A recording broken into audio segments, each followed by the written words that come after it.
Hi, I'm Amy Burser. Like most Americans, my family background is quite diverse. My surname was originally Bersorsky, which is Russian, but my ancestors came here from all over the world, including Austria and Puerto Rico, and many of them came through the immigration station here at Ellis Island.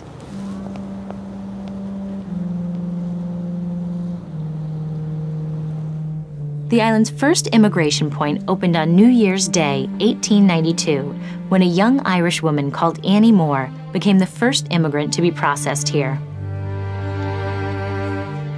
From 1892 to 1954, 12 million people passed through here, and today an estimated 40% of America's population can trace their ancestry to this tiny island in New York Harbor.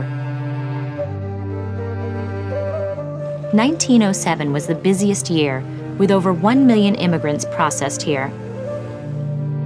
The largest number came from Italy, but there were many from Poland, Germany, Hungary, and Scandinavia too. As they sailed past the Statue of Liberty, many of them must have been filled with hope and joy. After all, they had just spent weeks, if not months, in cramped conditions aboard overcrowded ships. Finally, they had arrived. But for most of them, their ordeal wasn't quite over. The ships moored in Manhattan. The first and second class passengers could disembark here, along with any American citizens. But passengers in steerage, the poorest on the ship, all of whom were immigrants, were ferried over to this building for further inspection.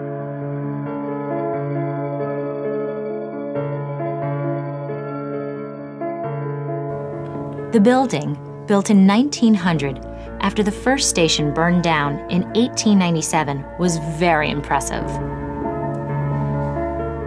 It had a large dining hall and kitchen, dormitories with 600 beds, a hospital, and a roof garden with a play area for children.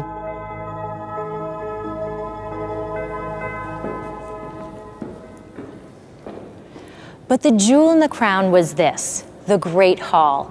With its 60-foot vaulted ceiling, it resembles an old-fashioned ballroom. But from 1900 to 1924, this was the registry room. Each day it was filled with new arrivals.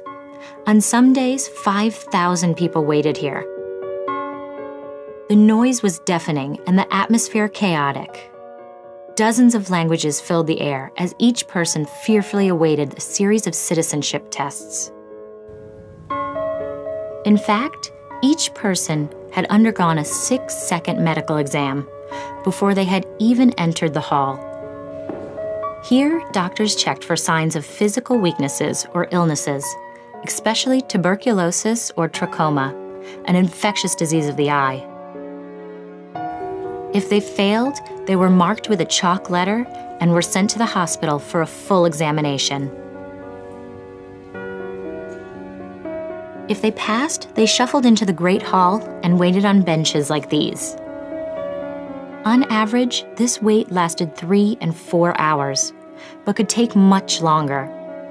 Those still here in the evening had to sleep in the dormitory and start the process again the next morning. Eventually, they were called by the clerks, who stood at desks like these with a full list of each ship's passengers. They found each person's name and then asked 28 further questions. It was their job to find out if a person could work and had money to support themselves. They also had to weed out any undesirables, including criminals and political radicals. If someone failed these tests, they were sent back home. This only happened to around 2% of the passengers. But for the unlucky ones and their families, it was a traumatic experience, a dispiriting end to a long and arduous journey. But for those who were approved, could walk through the doors and out into their new lives. Some were met by relatives here at the kissing post. Others emerged alone into a completely new world. Around a third stayed in the New York area, while the rest scattered across the country.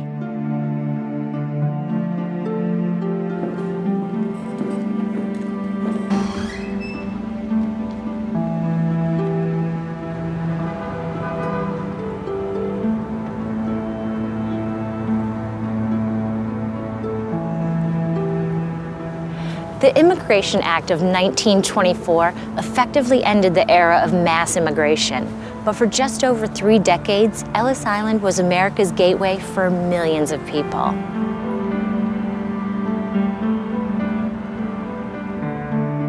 Some became authors, like science fiction writer Isaac Asimov, who came here from Russia.